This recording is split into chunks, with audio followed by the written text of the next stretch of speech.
Hi guys, I'm Giselle. I am the founder of Asian Pop Weekly and I'm also the host of Everywhere and Nowhere on Indiego. I'm here today with some very fun guys. These are Curb and I'll let them introduce themselves. Maybe starting with Sam. Hi, I'm Sam. I play bass and I sing in Curb. Hi, I'm Lucas and I play guitar and I also do vocals in Curb. Hi, I'm Why are you laughing? Farizi. Hi, I'm Farizi. I play drums and I also sing for Curb. Nice. You guys are doing some really great stuff for the Singapore scene, and actually I heard that you all studied at LaSalle at one point in time together. Yep. Is that how, can you tell me a bit about how Curb started to begin with? So we all studied at LaSalle, but we didn't meet that way. Basically, I mean, Rizzy and Lucas have been friends for a long time because they were classmates in SOTA. Oh, and okay. then I was classmates with Lucas in LaSalle. Uh-huh. And why are you shaking your head? Art school.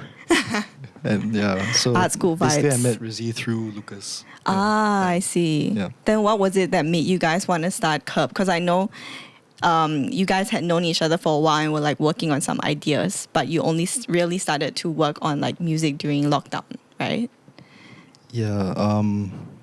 Initially, we started this thing like prior to lockdown, but it was like the configuration was different. Mm-hmm. And we didn't really have any plans to make music for real. We just wanted to write songs and see what happens. But, Right. Just as we decided we wanted to do it for real, and then lockdown happened. Mm-hmm. So most of the stuff on the record now is like from that period. Like, Right. I was going back and forth, like sending like Telegram voice notes. Mm-hmm. That was the main mode of communication. That's Yeah. crazy to me, and actually it's like such a unique method of songwriting. I feel like how does that work? How did you guys like create songs together over Telegram voice messages? Like, do you send each other like riffs and then like someone else adds on, or how does it work? Yeah, basically, because all of us play guitar, so and we also play drums and stuff like that. So a lot of times, I guess an idea for a song can come in any form, like whether it's like some chords or melody or maybe a groove.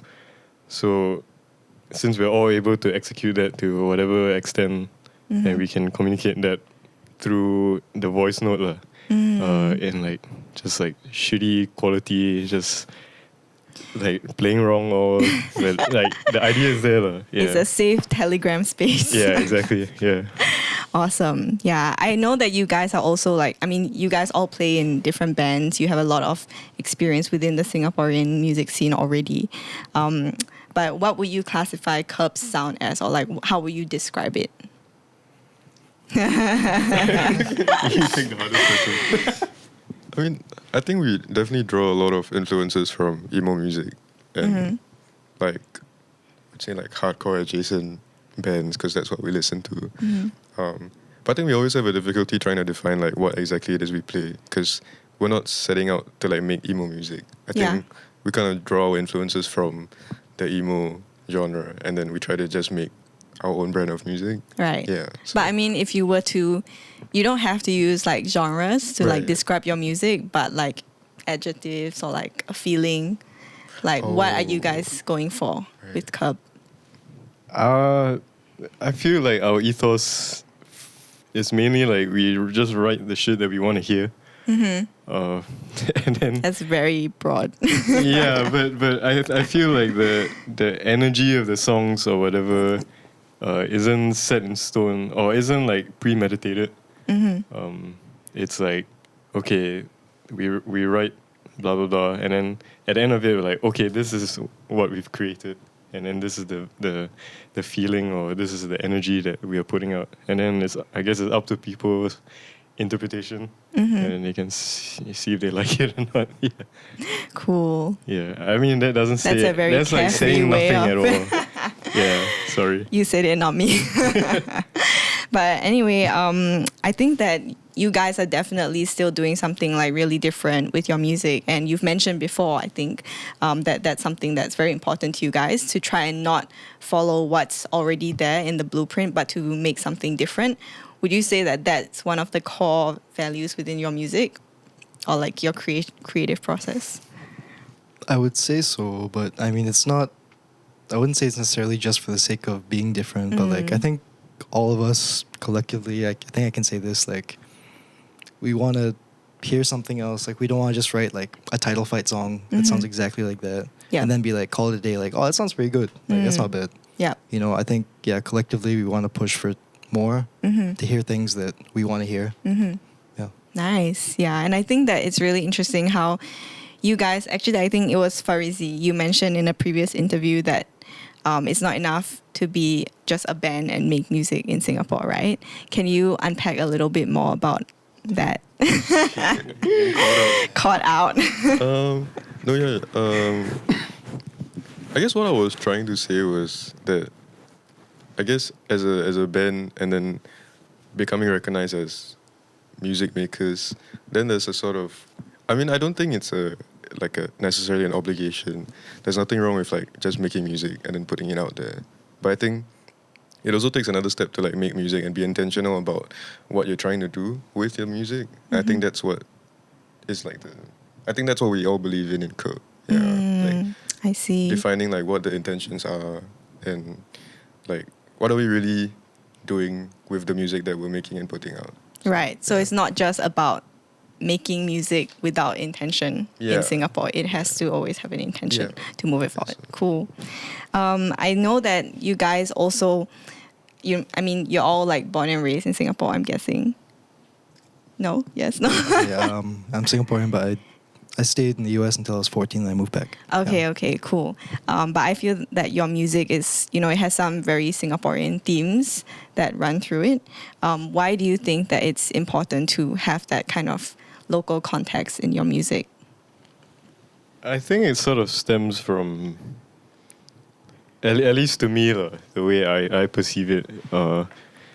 You hear in a lot of music from the West, or basically like American media, a lot of them are very sort of vocal about where they come from, or very, very proud, of where they're from. And I think there's kind of not enough of that here. It's more imitation of the West, or what do you feel? Maybe it is. Maybe it's genuine. I can't say for sure. But at least for Curb, like, it comes from like a very real awareness of where we are in space, right? And our own attachment to the space. Like, so in this case, it's Singapore. And I genuinely love Singapore. Aww. I mean, I don't know. I love Singaporean music. So, so why not make that a theme? Like, if it's something we care about, Definitely. Yeah. Speaking of Singaporean music, like, are there any, I know you guys play in all different bands and stuff. Feel free to name them, but what are some Singaporean local acts that you guys really love? Carpet Golf. We love Carpet Golf. And we're good friends also. Top band for me, they're not around anymore, but it was like T-Rex. Like, I love Junaidi, man. Only Junaidi. Everyone T-Rex. Yeah. Cool. Farizi? Sue. Oh yeah. The Mary rapper producer Mary Sue that I frequently collaborate with. Yeah. I mean, you guys have been like, really into the underground scene in Singapore. So I also wanted to pick your brain on what you see like as the current state of like the Singapore music scene and maybe where it's going to moving forward.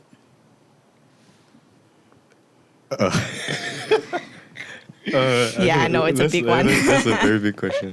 Like, where it's going to go? Or maybe you can start with where it is right now. What do you see? I think COVID gave us an opportunity. I think there are a lot of eyes on Singaporean music now more than ever. Like Pitchfork just reviewed the Sobs album, yes, and it got a 7.5. That's fucking huge. Like, I don't know. Like that's a big thing. That's a big step. It is. And I think then you also see a lot more like international support for Singaporean music.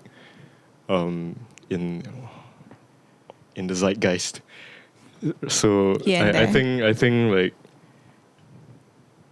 we're at a stage now where there's potential for a lot of growth. I think it's just on all of us collectively to keep pushing it, I guess. Yeah. And when you talk about like pushing, what do you think is like the right direction, or like in terms of like growing the Singapore music scene? You want to answer? I feel like I talk a lot. Okay, I mean, maybe one of the ways is to keep, I mean, at least for us, it's like as Curb, just keep doing what we're doing. Just Yeah. genuinely make music like that. And just try stuff that hasn't been done. I mean, that's really like vague, but I mean, in the sense that like, you know, in our own way, like push the boundaries from what other bands haven't tried. You know, it shouldn't just be like, this Yeah. has been laid out, so this is what we can do. Kind of like diversifying the scene in some way, or like, and doing it sustainably. Cool. I also wanted to talk a bit about your album, of course. What is it called? Oh my gosh. My brain just blanked. Hope fine. you're doing well, Michaela. Can you tell me a bit about the concept of the album, or like, and also what are some of your favorite songs of the album? Well, the concept, I guess, would you call it a coming of age album? No, right? Yes? No? I think circumstantially it is. Yeah, circumstantially it is. So I think because of that, a coherent theme seems to be like, to define the album as very like anecdotal. So it has a lot of personal narratives fleshed like throughout. Even the title is like a personal anecdote that we all collectively experience. And so I thought that was a way to, I mean, that I guess that kind of summarizes the concept of the album, or at least the intention Yeah. was for it to be quite a personal album for us to make. Yeah.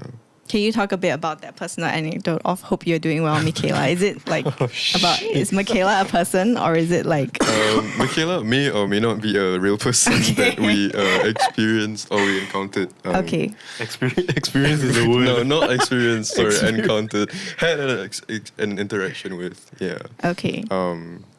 And it was a one night that we basically hung out with this person, who was like a stranger before, Okay. and we were kind of hanging out and actually talking about Curb, and then we kind of got interrupted because I think she was just trying to be friendly, and then we basically hung out and tried to figure out who she was, and then we talked, and then at the end of it she left and like we never saw her again. So that's hence the title of the name. Like she didn't tell us like her real name. Yeah. And she didn't like every time we asked something personal, like where'd you come from? She won't really give us an answer. So it was like a very bizarre thing. Oh. So after that we never saw her again. Right. So we just thought like we called it like hope you're doing well. Like if we never see you again. Like, Oh, yeah. that's a very bizarre story. Yeah. But We named the album after you. You have to come for a show now. You have to come for at least one show. yeah. is that her real name, or do you actually not not know sure. her We name? have no idea, like, what her real Oh name is, wow. yeah. And it's just like a person that you met at one of your shows or something like No, that. it wasn't even at a show. We were just hanging out, and then like she just plopped down next to us, pop, and then we were like, "Who are you?" Yeah, we have no idea. Yeah, so that was that Wow. was the story. I guess that kind of sets the tone for the whole album, right? Yeah. Can I ask what are some of your favorite tracks? Maybe one from each of you from the album, and maybe a bit about the story behind it. Wow.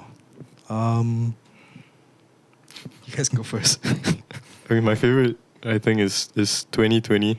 Okay. Yeah, I think because Sam wrote a big chunk of it, so it's just a great song. Nice. Sam is a god. My personal favorite is Insult Through Injury. Okay. Yeah. I wrote it when like I broke my finger like the year before. Literal injury. Yeah, literal injury. Yeah. And then I think it's just like one of the more emotional songs on the record, and I quite enjoyed it. Yeah. Okay, your turn. I'm just gonna go with the one that I enjoy playing the most. So for me, that's probably going to be Bellboy. It's always fun to play. Nice. Yeah. Awesome. Anyway, I think we have to wrap up because we have been talking for like a long time and Charlie's giving me the eye. So thank you so much Thank you, for Giselle. having this Thank chat. you. And I you. look forward to hearing you guys play later on. Let's go. Thank you. Thanks, Giselle. Thank you.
Thanks for listening. You can check out more of our music on any major streaming platforms, and you can also buy our records on Bandcamp. Thank you. You can find us on social media at Curb All Caps.